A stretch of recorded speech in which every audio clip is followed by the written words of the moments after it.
ஒரு செல்வந்தர் இருந்தார்.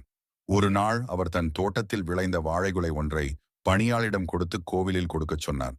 ஏழை பணியாள் எடுத்துச் செல்லும் வழியில் அவனுக்கு அதிக பசி எடுக்கவே அக்குலையிலிருந்து 2 பழங்களை பீத்துச் சாப்பிட்டு விட்டான். மீதி பழங்களை கோவிலில் கொடுத்தான். அன்றிரவு செல்வந்தர் ஒரு கனவு கண்டார்.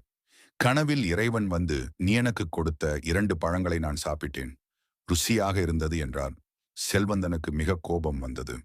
ஒரு குலை பழம் கொடுத்திருக்க 2 மட்டுமே இறைவனுக்கு போய் சேர்ந்திருக்கிறது, மீதி என்னவாயிற்று என கோபப்பட்டான்.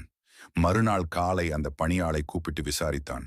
அவன் 2 பழங்களை பசியினால் தான் சாப்பிட்டதை ஒப்புக்கொண்டு மீதி குலையை கோவிலில் கொடுத்து விட்டதை சொன்னான். செல்வந்தனுக்கு புரிந்தது, அந்த ஏழை சாப்பிட்ட பழம் மட்டுமே இறைவனை சென்று அடைந்திருக்கிறது என்று. இல்லாத ஒருவனுக்கு நீ செய்த உதவி கடவுளுக்கு செய்த உதவி எனப்படும். இல்லாதவர்களுக்கு நீங்களும் உதவி செய்திருக்கீங்கன்னா ஒரு லைக் பண்ணிருங்க.